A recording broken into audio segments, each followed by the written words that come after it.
നാളെ നാളെ റോഷനെയാണ്. ഇസ്രായേലിന്റെ ഹാപ്പി ന്യൂ ഇയർ ആണ്.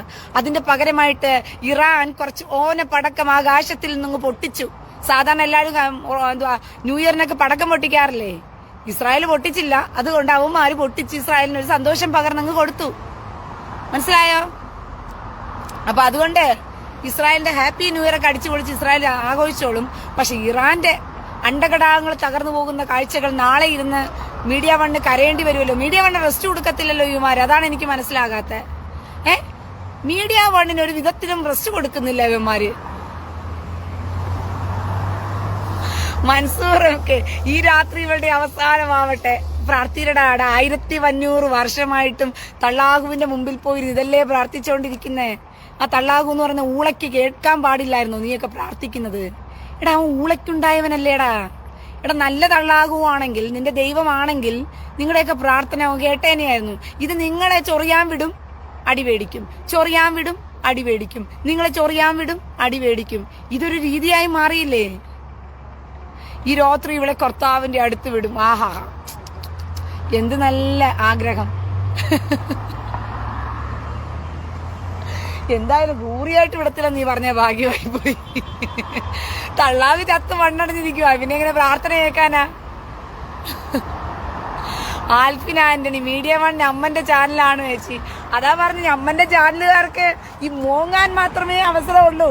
നമ്മന്റെ ചാനലുകാരെ ഒരു വിധത്തിലും സന്തോഷിപ്പിക്കാൻ ഇവന്മാരൊന്നും ചെയ്യുന്നില്ലല്ലോ. നമ്മന്റെ ചാനലുകാർ ഇരവാദം മുഴക്കി സന്തോഷിക്കുന്ന എങ്ങനെയെന്നറിയാവോ? ആകാശത്ത് രണ്ടും മാലപ്പടക്കം വിട്ടാണെങ്കിലും ഇറാൻ പൊട്ടിച്ചല്ലോ. ഇസ്രായേലിന്റെ ആകാശത്ത് പൊട്ടിച്ചല്ലോ. സമാധാനം. ഇസ്രായേലിന്റെ ആകാശത്ത് ഇറാൻ പൊട്ടിച്ചു എന്ന് പറയുന്നതാണ് ഇവന്മാരുടെ വാർത്ത. എടാ പോടാ വിവരം കെട്ടവന്മാരെ. എടാ ഇത് യുദ്ധഭൂമിയായിട്ട് തോന്നുന്നുണ്ടോടാ? ആൾക്കാരെല്ലാം നടക്കുന്നു, പോകുന്നു, വരുന്നു. എടാ ഇതൊക്കെയാണ് രാജ്യം എന്ന് പറയുന്നത്. നിന്റെയൊക്കെ നമ്മന്റെ ലെബനോന്റെ അവസ്ഥ നോക്കിയേ. ഉഴുതു മറിച്ചിട്ടിരിക്കുവോ. എന്തുവാ കരിമ്പും കാട്ടിനകത്ത് ആന കയറിയത് കണക്കാ ലെബനോന്റെ അവസ്ഥ. കരിമ്പും കാട്ടിൽ ആന കയറിപ്പോയത് കണക്കാ ലെബനോന്റെ അവസ്ഥ എന്ന് പറയുന്നത്. അത് ഗാസയുടെ അവസ്ഥയോ? ഗാസയിൽ അങ്ങനെ ഒരു രാജ്യം നാടുണ്ടായിരുന്നോന്നേ ഓർമ്മയില്ല.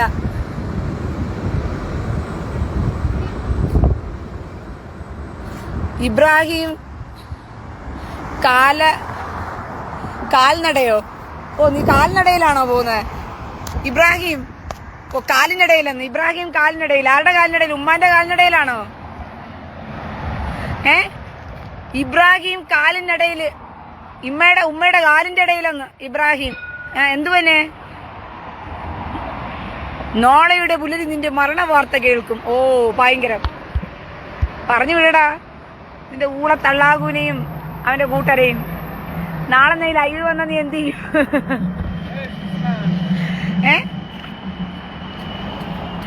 എന്ത് മോഹമാണ്.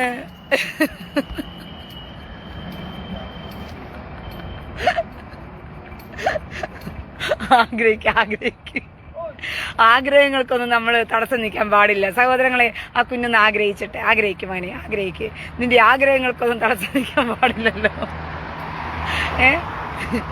എന്തിടാ ഇത്? എന്തിടാ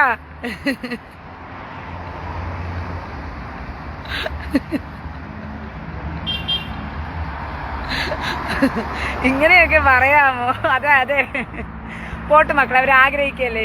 അവരുടെ ആഗ്രഹം അങ്ങനെയെങ്കിലും സാധിപ്പിക്കും. കാരണം ഇറാൻ വിചാരിച്ചിട്ടും ഓനെ പടക്കം പൊട്ടിക്കാന്നല്ലാണ്ട് ഇറാനെ കൊണ്ട് ഒന്നും നടക്കുന്നില്ല. ഇരവാദം മുഴക്കി ഹമാസ് പൊളിയാണെന്ന് പറഞ്ഞു നോക്കി. അവസാനം ഹമാസിന്റെ മൂട് മൊത്തം പൊളിഞ്ഞു പോയി. പിന്നെ ഹിസ്ബുള്ള പൊളിയാണെന്ന് പറഞ്ഞു നോക്കി. പിന്നെ ഹിസ്ബുള്ളയുടെ അണ്ടഘടാകങ്ങളും പൊളിഞ്ഞു പോയി. പിന്നെ കൂത്തികൾ പൊളിയാണെന്ന് പറഞ്ഞു പോയി. കൂത്തികളുടെ സകല കൂത്തികളും തീർന്നു. കൂത്തികളുടെ ഗോതത്തിനകത്തോട്ട് ഇസ്രായേൽ മിസൈൽ ഏറ്റിക്കൊടുത്തു. അതോടുകൂടി കൂത്തികളും പൊളിയാണെന്ന് പറഞ്ഞു. കൂത്തികളും പൊളിഞ്ഞു. കൂത്തികളുടെ കൊതമെല്ലാം പൊളിഞ്ഞു പോയി. പിന്നെ പറയാനുള്ളത് എന്താന്ന് വെച്ച് കഴിഞ്ഞാൽ ഇറാനും പൊളിയാണെന്ന് പറഞ്ഞുകൊണ്ടിരിക്കുവാണ്. ഇനിയിപ്പോ ഇറാനും പൊളിയും. അതോടുകൂടി സമാധാനം അവന്മാർക്ക്. മനസ്സിലായോ? ഇറാനും കൂടി പൊളിഞ്ഞു കഴിയുമ്പോഴത്തേക്കും ഇവന്മാർക്ക് സമാധാനമാകും. ഇസ്രായേലിന്റെ ആകാശത്തിലേക്ക്, യെരുശലേമിലേക്ക് ഇറാന്റെ വാർത്തകളൊക്കെ എങ്ങനെയായിരിക്കും പറഞ്ഞുകൊണ്ടിരുന്നത്? ഇറാൻ യുദ്ധം ആരംഭിച്ചിരിക്കുന്നു. ഇറാന്റെ മിസൈലുകൾ ഇസ്രായേലിനെ നോക്കി ഇതാ പാഞ്ഞു വന്നുകൊണ്ടിരിക്കുന്നു. യെരുശലേമിലേക്ക് 400 മിസൈലുകൾ ഇതാ ഇറാൻ അയച്ചിരിക്കുകയാണ്. ഇറാൻ അതിശക്തമായി തന്നെ തിരിച്ചടിക്കാൻ പോകുകയാണ്.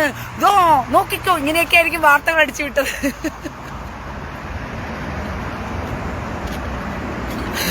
അയ്യോ, എനിക്ക് വയ്യ.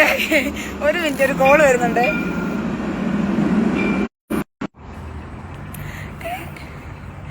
ഇങ്ങനെയായിരിക്കും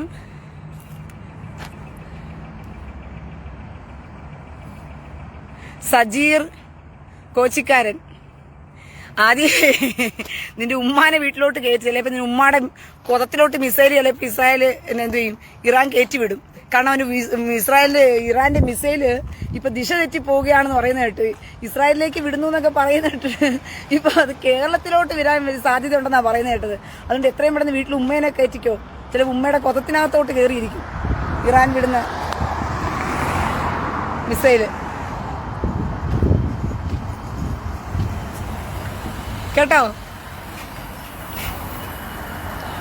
ഹുസൈൻ ഇഷാം, നീ ചിരിച്ചോ, ഒരു നാൾ നിന്റെ അടുത്ത് അസ്രായിൽ വരും. അതെ, എന്തുവാടാ അസ്രായിൽ വരും? അതെന്തുവാടാ അസ്രായിൽ?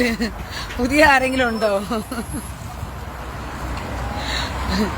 നാളെ എങ്ങനെയാണ് ആചരിക്കേണ്ടത് ചേച്ചി? എന്ത് ചെയ്യാനാ മോനെ? അതൊക്കെ പറയണോന്ന് വിചാരിച്ചിട്ട്. ലത്തിരിപ്പുത്തിയോ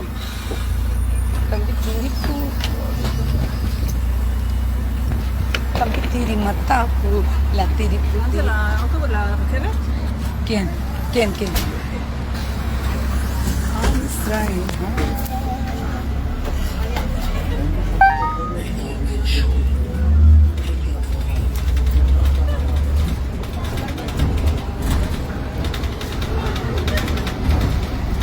ഇപ്പോൾ അവിടുത്തെ സ്ഥിതി എന്താണെന്ന് ചോദിച്ചു കഴിഞ്ഞാൽ, ഇപ്പോൾ ഇവിടുത്തെ സ്ഥിതി യുദ്ധം ഇങ്ങനെ നാളെ പ്ലാന്റ് അടിസ്ഥാനവും അണ്ടഘടകങ്ങളും ഇസ്രായേൽ അടിച്ചു തീർക്കും. ഇത് തന്നെയാണ് ഇന്ന് രാത്രി കൊണ്ട് തീർക്കാനാണ് സാധ്യത.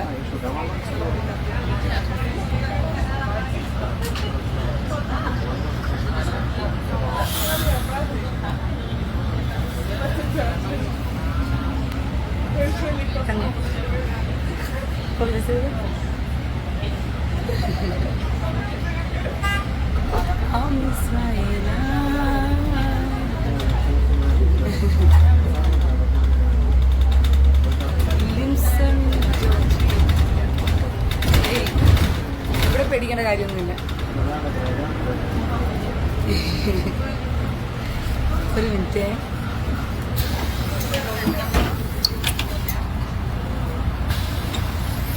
സിജോയ് ജോർജ് ഇവിടുത്തെ ചാനലിൽ ഫുള്ള് ലൈവ് നടത്താൻ മാത്രം ഇവിടെ എന്തോ നടന്നു. അത് ഇവിടുത്തെ ചാനൽ, കേരളത്തിലെ ചാനലുകൾ ഇവിടെ ഉണ്ട്. ഇന്നല്ലോ കേരളത്തിലെ ചാനലുകൾ.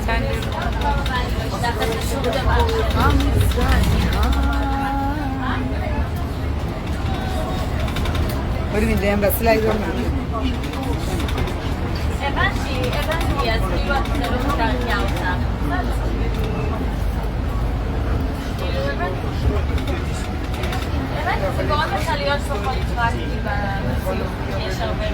Santhosh Joseph, careful.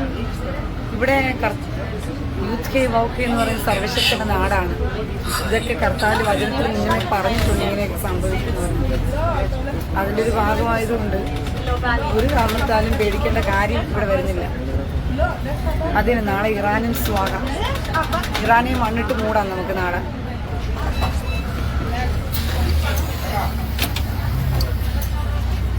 ഇത് മിക്കവാറും നേരം വെളുക്കുന്നതിന് മുമ്പ് തീർക്കും ഇസ്രായേല് അവിടെ.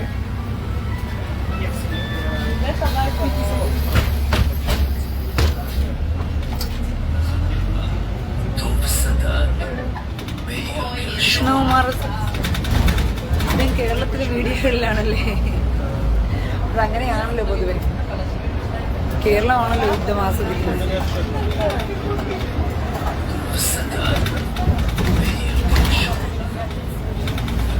രാജേഷ്